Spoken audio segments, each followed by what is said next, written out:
কি কি সহযোগিতা প্রয়োজন আমাদেরকে বলবেন। কতটুকু পারবো জানি না, তবে আমরা অবশ্যই চেষ্টা করবো আপনার পাশে দাঁড়াতে। ওনাকে বলো ওনার পাশে দল আছে, আপনার পাশে দল আছে, দল ওনার পাশে আছে। আমাদের ভারপ্রাপ্ত মহোদয় আপনাকে নিশ্চয়তা দিয়েছেন আপনার সর্বপ্রকার সহযোগিতায় বিএনপি আপনার পাশে থাকবে। আপনি ভয় পাবেন না, দেশের মানুষ আপনার পাশে আছে, বিএনপি আপনার পাশে আছে। স্যার, এই যে আমাদের বরগুনাতে যে ভুক্তভোগী পরিবার যে ওনার স্বামী হত্যাকাণ্ডের শিকার হয়েছেন এবং ওনার মেয়ের ঘটনাটা স্যার আপনি ইতিমধ্যে শুনেছেন আর কি।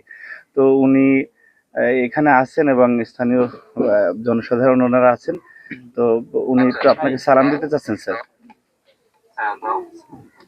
Hello hello hello.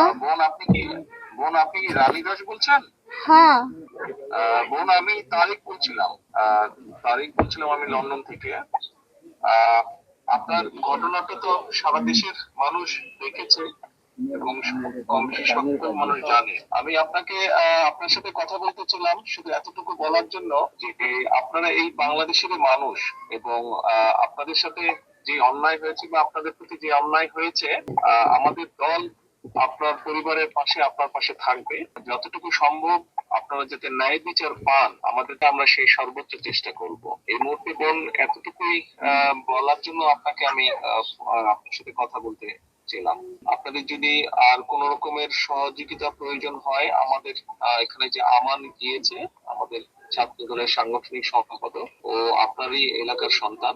আপনি যদি ওকে বলেন আপনাদের কোনো কি কি সহযোগিতা প্রয়োজন, আমরা চেষ্টা করব যতটুকু পারি আমাদের অবস্থান থেকে আপনার পাশে দাঁড়ানোর জন্য। আপনি আপনি আপনি ভয় পাবেন না, দেশের মানুষ আপনার পাশে আছে, বিএনপি আপনার পাশে আছে, ভয় পাবেন না আপনি। তাই আমার স্বামী তো আমার মেয়ের ধর্ষণের বিচার চাইতে যাই আমার স্বামী তো মার্ডার হয়ে গেছে।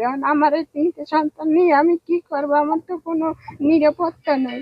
আমার পাশে আমি কিভাবে খাবো, কি করবো? আমার তো সেরকম কিছু নাই। আমার আয় রোজগারের মানুষই আমার মাঝে ফেলাইছে। এখন আমি কি করবো? আমি আমার নেতৃবৃন্দকে বলেছি, আমার নেতৃবৃন্দ ওখানে যাচ্ছে, আমান ওখানে আছে। আমরা আরো আমাদের দলের সিনিয়র নেতা মানে আরো বড় নেতাদেরকে আমরা বলেছি আপনার সাথে যাবে, কথা বলবে এবং আপনার কি কি সহযোগিতা প্রয়োজন আমাদেরকে বলবেন। কতটুকু পারবো জানি না, তবে আমরা অবশ্যই চেষ্টা করবো আপনার পাশে দাঁড়াতে এবং আপনি যাতে আপনার প্রতি যাতে আইনের শাসন আপনি পান, যাতে আপনি ন্যায় বিচার পান, সেজন্য আমাদের দলের যারা উকিল আছেন, লয়ার আছেন যারা, তাদেরকে আমরা সেইভাবেই নির্দেশনা দেব। আমার স্বামী মারা গেছে আজকে 6 দিন হয়ে গেল, কিন্তু এখন পর্যন্ত পুলিশ কোনো আসামি ধরতে পারলো না। পুলিশ এখন কি করে, তদন্ত করে না কি, আমি তো সেটা জানি না। আমি তো আমার স্বামীর সঠিক বিচার আমি চাই। আর আমি এই 3টে ছেলে পোলাপান নিয়ে আমি কি খাবো? আপনারা আমার পাশে থাকবেন। আমার তো কোনো পরিবর্তন নেই, আমার কোনো কিছু নাই, আমি কি করব? আপনি টেনশন করেন না, আমরা একটা দেখি আপনার জন্য আমরা কি ব্যবস্থা করতে পারি। আপনি বাচ্চাদেরকে নিয়ে যে টেনশনে আছেন, ইনশাল্লাহ আমরা একটা ব্যবস্থা নিশ্চয়ই করব আপনার জন্য। টেনশন করেন না আপনি। আমাদের যেই ছাত্র নেতাটা গিয়েছে আমার, আপনি ওর সাথে কথা বলেন, ও আছে ওখানে, ও থাকবে ওখানে। এবং এর বাইরেও আমি আমার অন্য নেতাদেরকেও বলেছি, তারাও আপনার সাথে যাবে, কথা বলবে। আপনার সহযোগিতার প্রয়োজন আমাদেরকে বলেন, আমরা চেষ্টা করছি কতটুকু পারি আমরা করতে।